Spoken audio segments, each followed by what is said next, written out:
Bonjour à toutes et à tous, bienvenue sur ce plateau. Si vous nous rejoignez, l'immobilier, ça nous concerne. Internet, le digital, tout ça est en train de sérieusement modifier la donne dans ce domaine de l'immobilier. Plus rapide, moins compliqué, moins cher. Assiste-t-on à une ubérisation de l'immobilier? On va en parler ce matin avec John Guy Park. Bonjour. Vous êtes chef d'entreprise. Votre société Bon de Visite est dans le secteur de l'immobilier. Vous allez nous expliquer ce que c'est. C'est tout nouveau.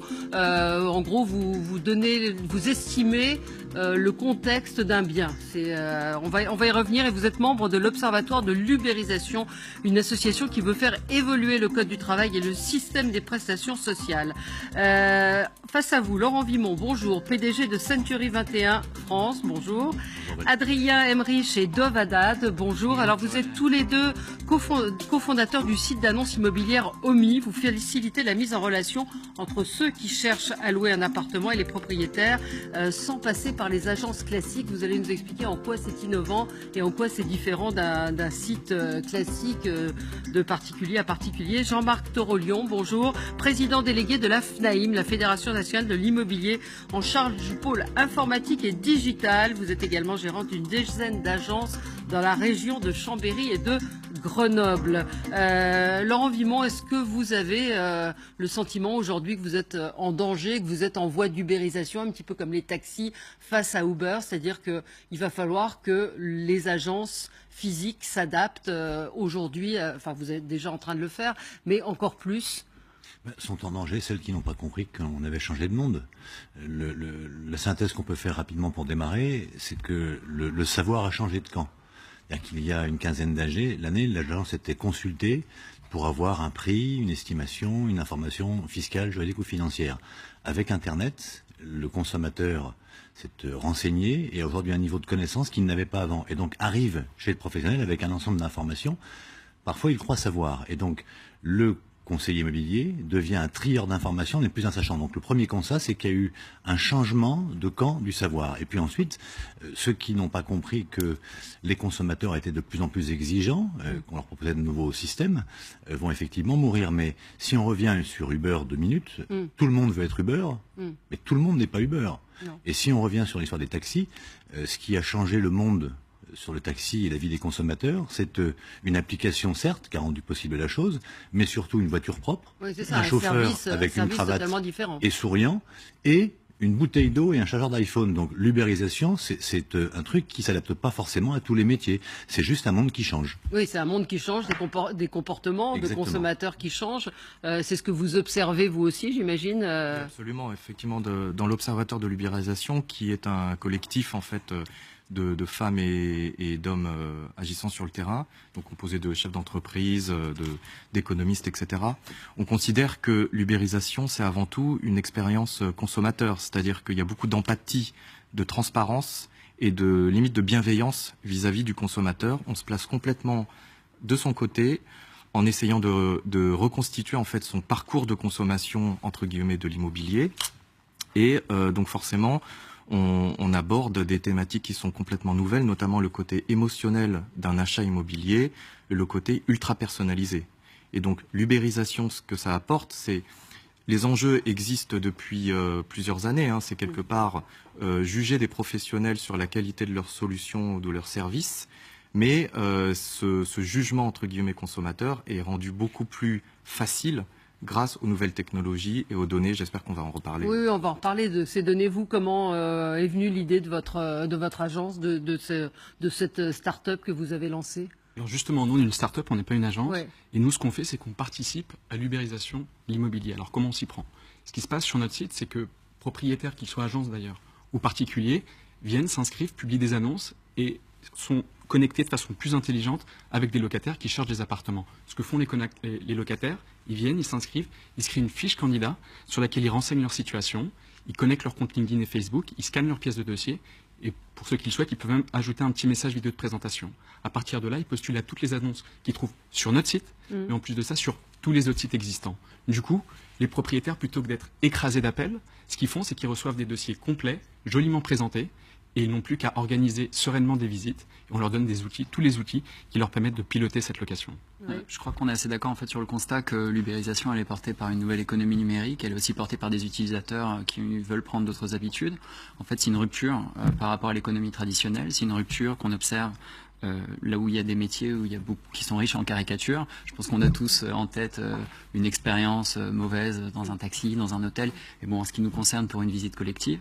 Donc nous, en tant qu'entrepreneurs, notre capacité, c'est de pouvoir se mettre à l'écoute d'un marché et de faire une proposition de valeur. En ce qui nous concerne avec Omi, c'est une expérience plus simple, plus fluide, plus ludique, plus stimulante, plus innovante. Et on arrive à d'autant plus facilement le faire qu'en fait on fait alliance avec nos utilisateurs qui eux participent, donc on est coproducteurs de ce service-là et à partir de là on récupère un savoir, une connaissance, une donnée sur un marché qui nous permet d'y répondre un peu plus facilement. Oui.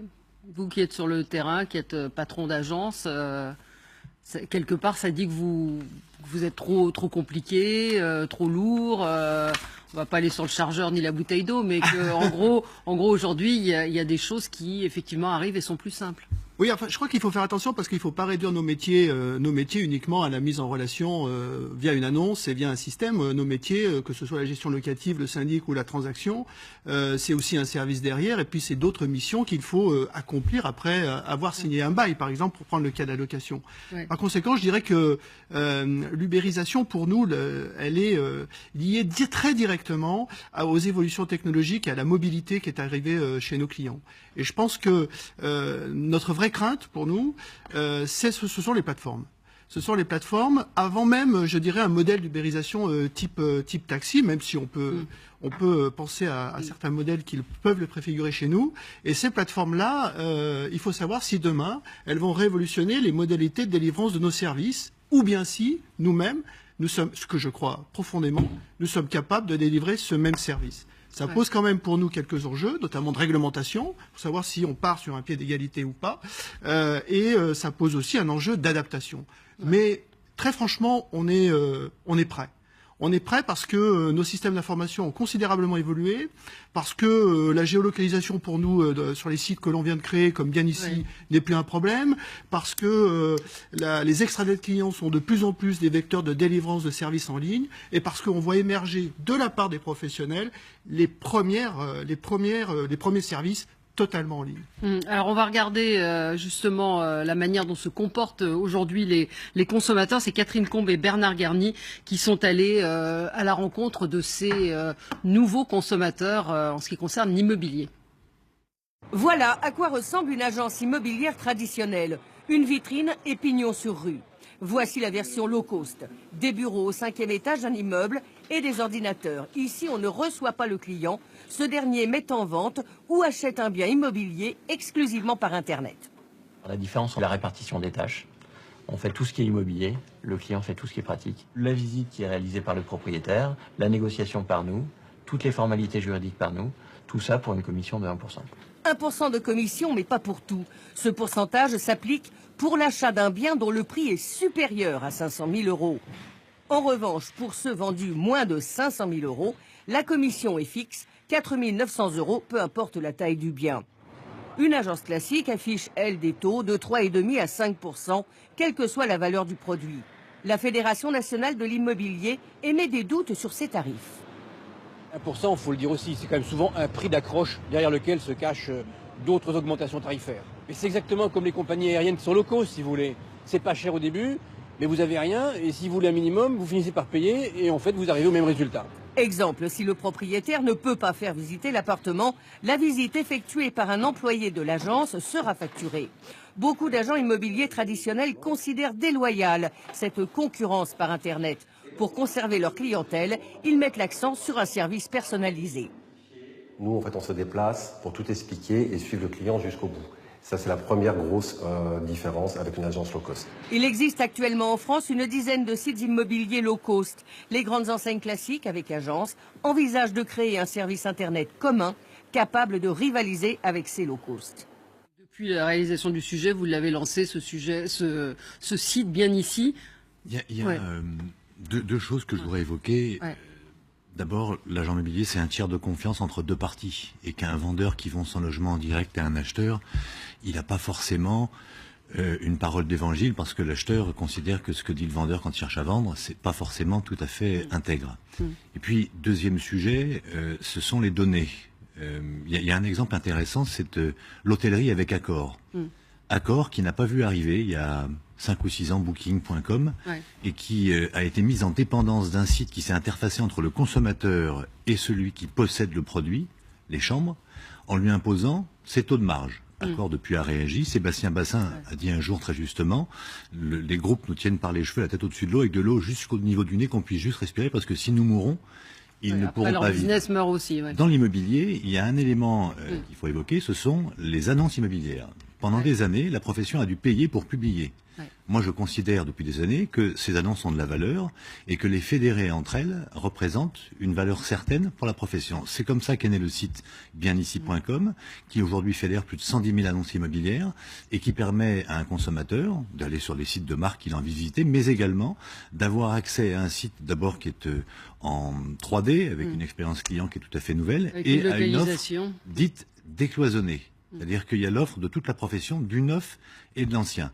Et en s'organisant de cette façon-là, la profession se dote d'un outil qui doit lui permettre de rester vivante encore quelques années, avant que les choses ne changent à nouveau. Mais ces données, si on prend une agence seule, ça ne vaut rien. Si on prend 1000 annonces, ça vaut un peu d'argent. Avec 1 million d'annonces, la profession dispose de quelque chose qui est indispensable pour vivre. Donc ces données, c'est aujourd'hui un élément essentiel du développement de l'activité de la profession. Mais vous les avez aussi, vous les données. Alors justement, je voulais ajouter un mot sur l'ubérisation. Parce qu'on a toujours tendance à opposer l'ubérisation avec les métiers traditionnels. C'est un peu le cas, la tentation est d'autant plus forte quand on voit ce qui s'est passé, les manifestations, les grèves il y a quelques semaines dans la rue avec les taxis, mais c'est pas toujours le cas. Et précisément, nous, depuis qu'on a été lancé, très tôt, dès le début, dès le lancement, on a fait le pari d'intégrer les agences immobilières sur notre plateforme. Pourquoi? Et donc, qu'est-ce qu'elles nous disent, ces agences-là, qui travaillent avec nous? On en a des centaines qui travaillent avec nous. Elles nous disent que, pour ce qui est de la location, elles souffrent. Il y a un contexte légal qui ne leur est pas favorable. La loi du flot est venue encadrer les honoraires d'agence. La charge de travail qui incombe à l'agent immobilier pour ce qui est de la location, encore une fois, est restée strictement identique et les coûts de publication sur ce loger, justement, augmentent. Donc nous, ce qu'on a fait, c'est donner la possibilité aux agences de publier gratuitement sur notre site, d'avoir accès non pas à plein d'appels, sinon à des dossiers complets qui vous êtes complémentaires. Exactement. C'est des dossiers qui sont triés en plus selon un algorithme de matching et donc on leur permet de dégager du temps là où ils ont vraiment une proposition de valeur qui est dans la vente, et là où ils gagnent plus d'argent. Donc c'est complémentaire. On continue tout de suite après.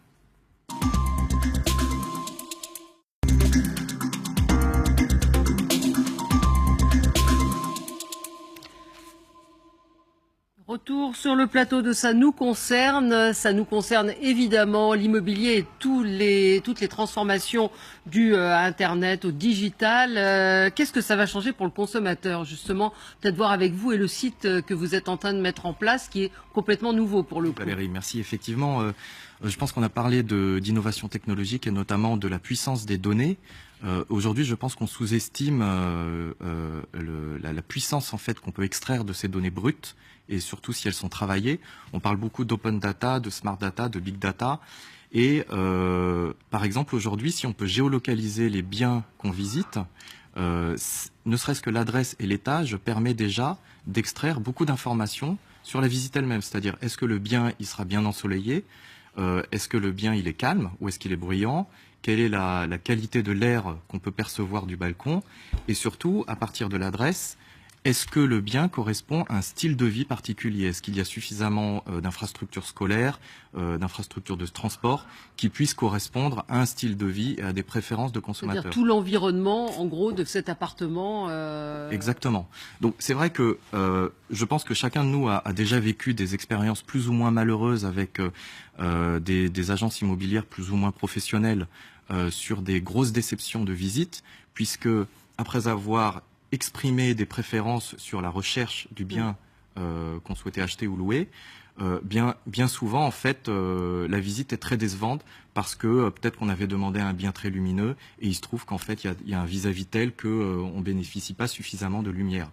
Donc aujourd'hui en fait les données sont suffisamment puissantes pour apporter cette information là avant même d'effectuer la visite. C'est-à-dire qu'on maximise l'expérience utilisateur pour qu'ils gagnent du temps, c'est-à-dire qu'ils ne perdent pas de temps à visiter, et qu'ils gagnent aussi en qualité de visite, c'est-à-dire que les données peuvent rétrécir le nombre de biens visités, mais augmenter la qualité des biens visités. Oui, enfin, sauf quand on visite un appartement, il y a quelque chose de physique. Oui. La première, c'est que dans les statistiques que nous suivons, 7 clients sur 10 achètent un bien différent de la demande initiale, parce que l'achat dans l'ancien est un parcours très particulier et qu'on ne peut pas formater un achat idéal. Qu'acheter un logement dans l'ancien, c'est passer, on va dire, d'une équation qui est un rêve, un budget et un vrai projet, et qu'on découvre le marché en visitant, et que la visite, c'est quelque chose qui, malheureusement, est indispensable, et que, deuxièmement, et c'est extrêmement important sur le sujet que vous évoquez,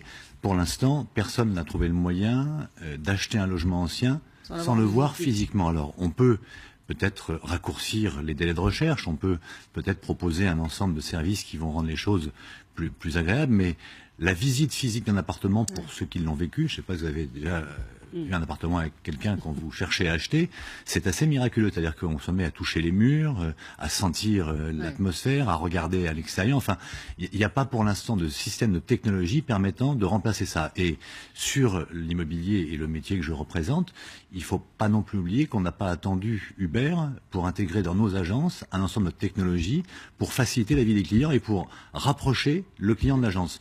Et en fait, peut-être que la solution, c'est de comprendre qu'on fait le grand écart entre le digital et l'émotion. Il y a l'humain, oui, c'est ça, il y a l'humain. Le rendez-vous physique à l'agence, yeux dans les yeux, aurait dit un député, c'est un moment incontournable qui permet de comprendre réellement ce que veut un client. Et en général, le client veut l'idéal, mais c'est son budget qui est le juge de paix qui va lui imposer de rogner sur des prétentions qu'il ne pourra pas assumer. Et puis, comme partout, il y a des bons et des mauvais agents. Dans la restauration, voilà, comme dans le journalisme, voilà, bons et des mauvais. En même temps, je pense qu'il faut faire attention. On parle ici de la vente, Laurent parle de la vente, et sur la location, je pense qu'en revanche, les choses peuvent être un tout petit peu différentes, parce que on peut mettre en place la visite virtuelle, et on peut envisager à ce moment-là, avec la géolocalisation et la contextualisation formidable que procure la géolocalisation en termes de recherche, c'est-à-dire de cette capacité à résoudre les équations personnelles de déplacement notamment, et puis de centres d'intérêt, eh bien on peut arriver à faire une location en ligne, à mon avis, dans très peu de temps. Et on y est quasiment prêt, pour peu que la législation nous le permette. Et si vous le voulez bien, par contre, et c'est peut-être un des défauts d'ailleurs de votre plateforme, toutes les plateformes qui qui font de l'intermédiation, j'allais dire, digitale, dématérialisée, doivent cultiver aussi une forme d'humanité. Et cette forme d'humanité, ça veut dire quoi? Ça veut dire que derrière un bien, il faut toujours mettre un visage.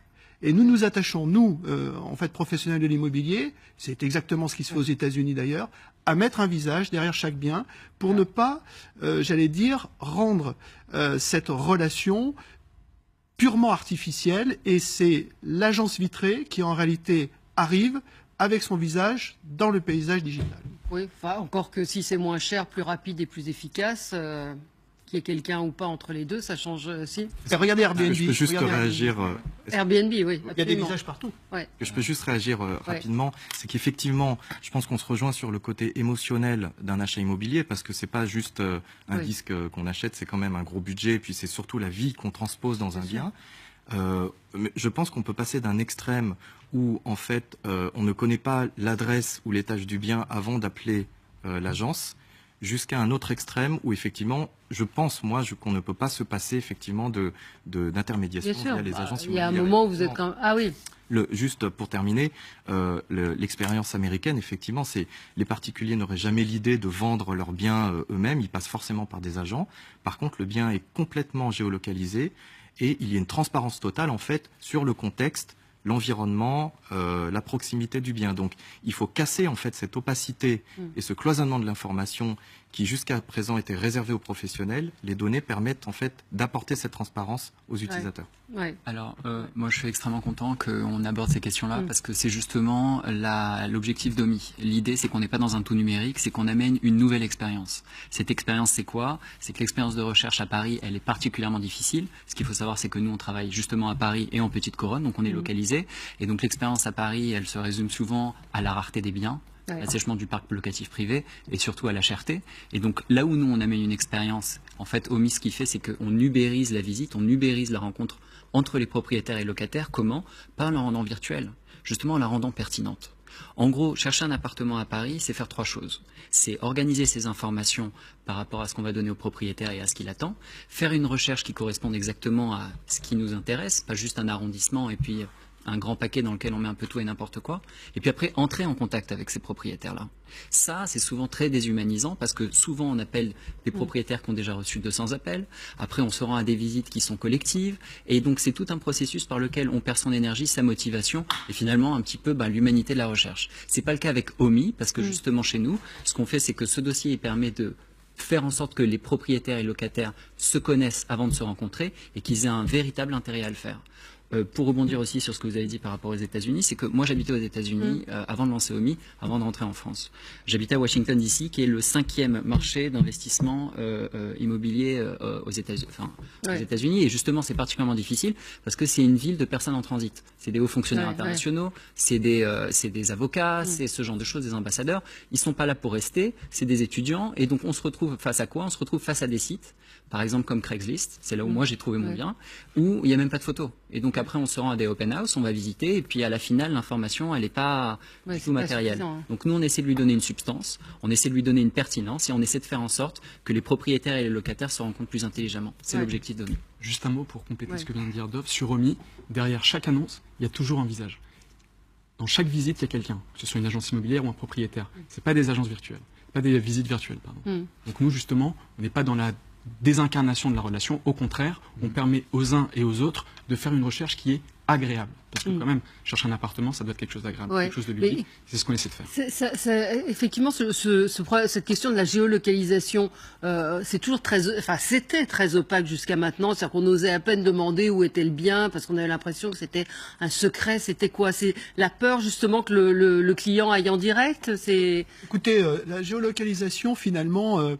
Tout le monde considérait que les professionnels en avaient peur. Je pense que c'est une réalité pour protéger leurs relations contractuelles, pour éviter d'être, comme on dit dans notre jargon, doublé entre guillemets. Mais en fait, cette révolution, justement, elle est venue, et Laurent peut en témoigner, elle est venue des professionnels. C'est-à-dire qu'à un moment donné, ce qu'on finalement voulait nous imposer, nous avons décidé, nous, de prendre en main et de le faire, parce que accordez-moi justement que la génération qui est en face de nous là, elle ne supporte plus, avec la mobilité, avec la possibilité de la réalité augmentée, elle ne supporte plus de perdre du temps en se contorsionnant sur une photo pour essayer de voir où est le bien. En même temps, pour nous, c'est une formidable opportunité de marquer notre force commerciale sur les territoires, et puis derrière d'associer de nouveaux services. Donc ce panneau digital à vendre ou à louer que l'on met maintenant sur les biens, je crois qu'on répond à une profonde aspiration des consommateurs, et on est suffisamment sûr de nos services. Et on est suffisamment sûr aussi de notre avenir pour pouvoir le faire et rendre ce service en réalité à nos clients, qu'ils soient vendeurs, propriétaires bailleurs ou candidats locataires ou acheteurs. Voilà. Et derrière, je vous le dis encore, ce n'est que le début d'une profonde mutation, même dans nos métiers, mais aussi dans l'approche de ce marché. Il y aura toujours besoin d'agents immobiliers physiques, ce que vous disiez, c'est-à-dire une personne, un tiers qui soit... Il y a un sujet qui n'a pas été abordé, c'est le sujet de l'estimation. On peut estimer de 3 façons: à la louche, par Internet ou avec une visite physique. Et j'ai vu des tas de sites se lancer, proposer des estimations en ligne. Quand je compare les estimations en ligne de ces différents sites, il y a des écarts extrêmement importants. Et je constate globalement que rien ne remplace une visite physique et la connaissance intime et locale du marché par un professionnel. Donc ça, c'est un exemple intéressant qui fait globalement, tant qu'on n'a pas l'œil dans l'appartement, tant qu'on n'a pas mis en relation des informations qui sont pertinentes de biens qui ont été vendus récemment, de biens à vendre sur le marché, l'estimation, c'est une fourchette qui peut aller de 10 à 40%, ce qui n'est pas crédible du tout. Avec en face, et on revient sur le sujet, un acheteur surinformé. C'est-à-dire que ce qui a changé aussi la donne dans la relation entre les parties, c'est que l'acheteur, lui, qui visite, il connaît le marché mieux que le vendeur. Et donc le vendeur a tendance en général à être un peu gourmand sur son prix, c'est bien normal, mais l'acheteur en face, lui, il avait 25 appartements et le prix du marché, il le connaît mieux que personne. Donc la visite physique, ou en tout cas l'intermédiation d'un professionnel qui connaît le marché, localement, c'est caractéristique. Dans une rue, entre le nord et le sud, il y a des écarts de prix. Sur Internet, ça ne se voit pas encore, en tout cas. Peut-être que demain, on pourra, mais la visite physique est un élément essentiel, et ça marche en location, ça marche en transaction, ça marche en gestion locative, ça marche aussi dans le cadre du métier de syndic. Donc, l'ubérisation, moi, c'est un mot que je n'aime pas, qui est aujourd'hui mis à toutes les sauces, sur n'importe quel métier. C'est un faux... On va dire mutation. Alors, la mutation... La transformation digitale du comportement des consommateurs qui impose aux professionnels de se remettre en cause, d'en mettre en cause leur service, de s'emparer des technologies pour mieux servir les clients. Un exemple tout simple qui a été évoqué, c'est qu'est-ce qu'un client reproche en premier à une agence? L'absence de suivi. Et dans les outils qu'on a aujourd'hui mis en place, on a des systèmes qui pallient parfois, ou qui pallient souvent à l'absence de relance du professionnel, avec un email, un SMS envoyé. Ça, c'est quelque chose qui est lié aux nouvelles technologies qu'on a utilisées, puis il y a plein de sujets que je pourrais aborder, mais c'est une véritable opportunité pour la profession. L'ubérisation, c'est pas le bon mot. Oui, c'est-à-dire que l'ubérisation, on est en train de dire que les taxis vont faire perdre du marché, alors que on n'est pas vous, sur un marché de monopole, déjà. Les gens ont le choix. Dans l'immobilier, on peut acheter ou vendre par agence ou sans agence. Pour agir effectivement sur le thème de l'estimation, c'est vrai que les chiffres sont assez surprenants. C'est que sur l'île de France, les écarts de prix peuvent, les marges d'erreur peuvent atteindre 40%. Oui, c'est ça, c'est ce que je viens de dire. Donc effectivement. Et pour le vendeur, c'est tragique parce que son bien passe complètement. Absolument. Le vendeur garde perdu toujours le meilleur prix, le plus élevé. Donc aujourd'hui, c'est-à-dire qu'il reste beaucoup de marge d'amélioration sur les algorithmes et la précision des données qui peuvent apporter de cette information beaucoup plus personnalisée au niveau même, je dirais, de l'étage ou voire des multiples expositions auxquelles bénéficie ce bien-là.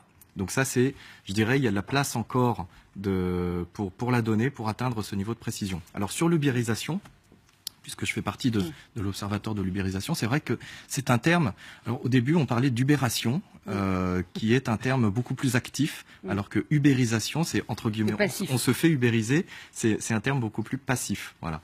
Donc, c'est vrai que ubération, ça ressemble un peu à aberration. Hein,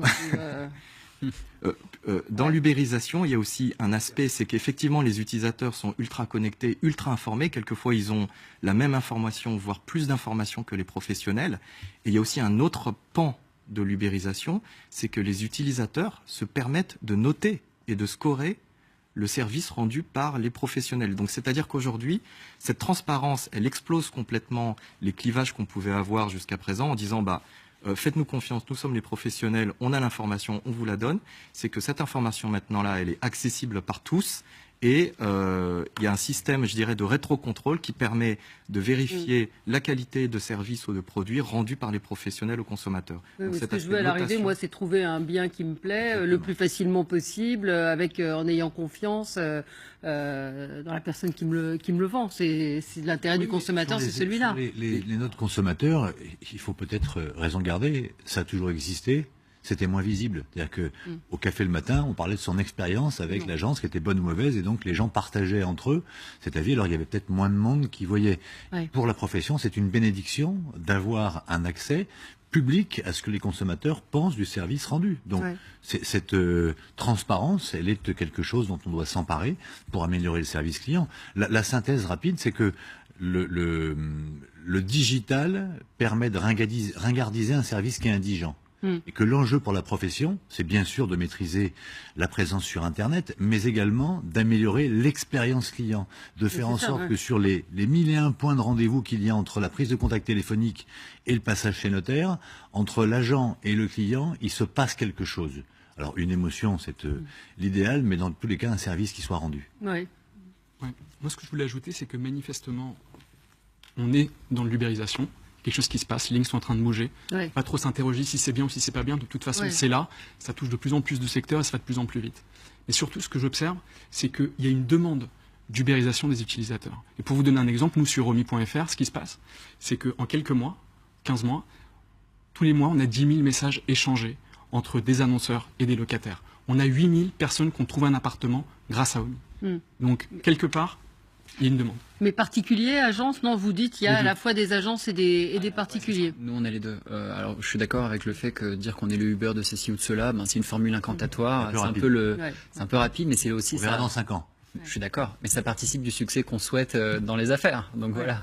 Bon, nous, c'est pas ça. Quitte à se donner. Comment vous êtes rémunéré, vous, par exemple? Nous, écoutez, il y a des propriétaires qui mettent des appartements, il y a des locataires qui mettent des dossiers. Nous, on offre la possibilité de mettre en avant l'un ou l'autre à différents degrés. C'est comme ça qu'on fait principalement notre business model.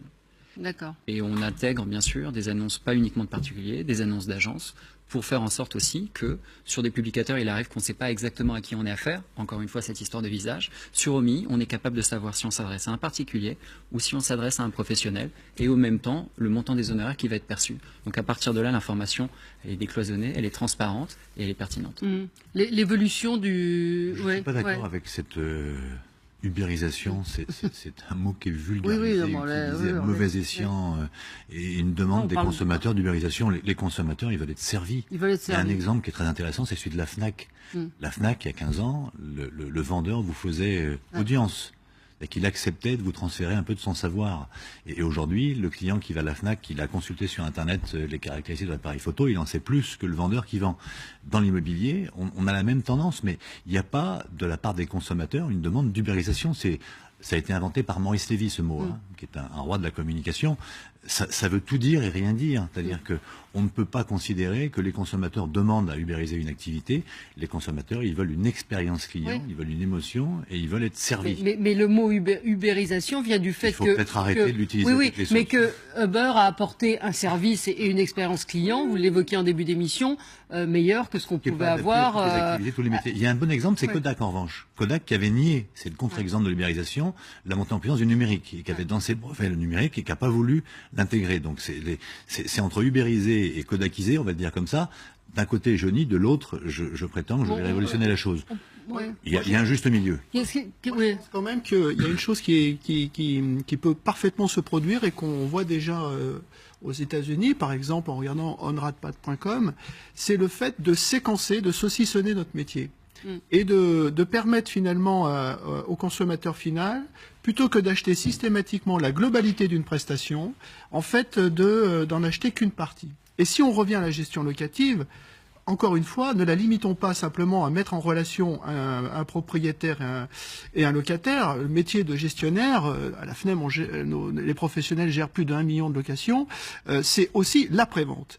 Et dans le cadre de cette après-vente, on s'aperçoit qu'il y a des bailleurs qui, chez nous, souhaitent acheter uniquement la prestation, j'allais dire, financière, c'est-à-dire appel de loyer, garantie des loyers, gestion des charges. Et souhaitent s'occuper de trouver leur locataire, comme souhaitent s'occuper de la fin de la location. Ce que nous n'offrions pas à l'origine. Eh bien justement, la crainte, c'est que ces plateformes puissent séquencer nos métiers. Et nous devons y répondre, nous, en proposant ce service-là. Ça n'était pas possible avant les évolutions technologiques. Et donc c'est bien, finalement, aussi les technologies qui dictent parfois les usages. Et c'est ce dont nous devons, j'allais dire, nous méfier au sens être en vigilance pour pouvoir l'anticiper et s'approprier totalement ces technologies. Oui. Pour revenir juste sur le terme interdit d'ubérisation, c'est que c'est pas un hasard en fait si on parle d'ubérisation dans l'immobilier, c'est que déjà c'est un gros marché. Et par exemple, les taxis, les hôtels, les assurances, les restaurants, etc., ça représente beaucoup de volume, beaucoup de transactions, donc un très très gros marché.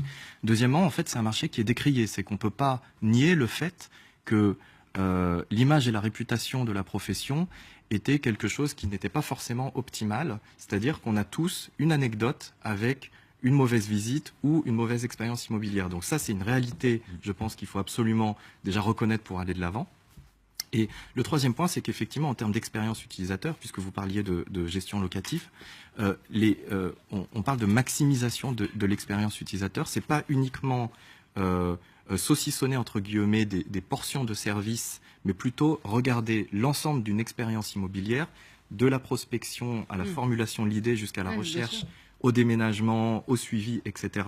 Et c'est cette maximisation de l'utilisateur qui peut justement amener une amélioration du service chez les professionnels. Le paradoxe, et je suis d'accord avec vous sur l'image, c'est que la solution vient de la formation des professionnels, pas du digital. Et que c'est en montant de plusieurs crans le niveau de compétence des gens qui font ce métier qu'on changera l'image de ce métier et qu'on rendra un meilleur service. Donc ça, c'est pas de l'ubérisation, c'est du bon sens, c'est de la formation, c'est de la compétence, c'est de l'expérience client, c'est de l'émotion comme vous l'avez dit.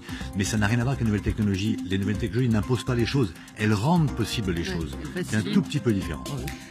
C'est le moment d'acheter ou pas, Laurent Vimont? Je ne saurai jamais. Vous ne saurez jamais, c'est toujours la question que je vous pose.